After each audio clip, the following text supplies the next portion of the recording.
Hi guys.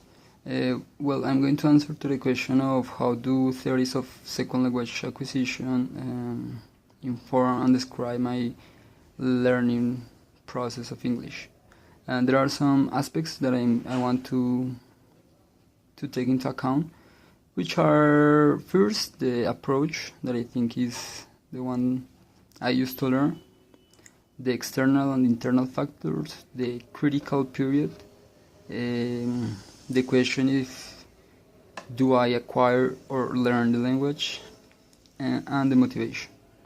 So first of all, the approach that I think is the most suitable to my case is behaviorism, because I learn most of all by imitation. So I used to imitate the things that I saw, such as the music, such as movies, scripts from movies, and a few readings in the internet. So I think that behavior is the approach that I followed in my learning process of English. However, there are some external and internal factors. There's the external factor, which can be the school in where I was learning English. It's really important because the school was not entirely bilingual, but I was really interested in the topic, so I learned by myself in this kind of environment, which was the school. Second, we got the internal factors, which are about the things that I have inside, the things that I think about the language, or how I process the language. So one of the aspects in this case is that I used to avoid English because I think of the power relationships that emerges from the use of any language. So for instance, if we use English, we tend to forget or to avoid Spanish, which I think is pretty bad, because it can be that a language is in top of another and that kind of things. However, there's other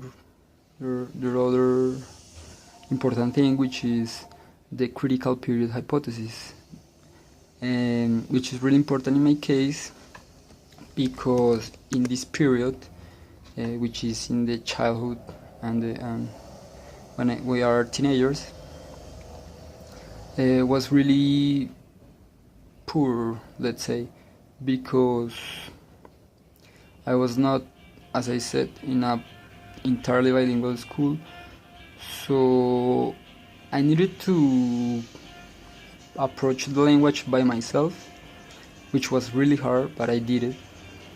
And in my case, it was really useful because I learned a lot by imitating, by studying by myself, and by being interested in the topic, which is the second language. Now, regarding the question if I acquire or learn the language, I think that I learned because I wasn't in a completely bilingual environment, once again, and that's why I think that I learned the language instead of acquiring the language.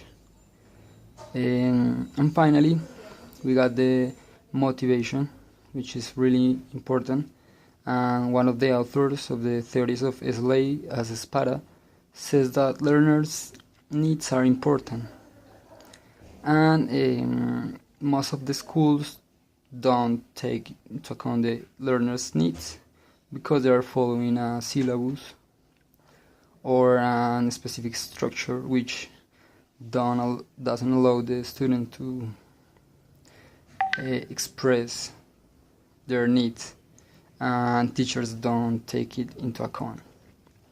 And finally, got the attitude, which is really important. As I said, I was like kind of avoiding the English, but at the end I learned that the attitude is really important, and my attitude as well changed with the time, and I end up really liking the language and using it as I can. However, there are some errors and mistakes and slips on tongue that I try to avoid, but it's kind of the consequence of a critical period, which was not the best, but with what I learned a lot.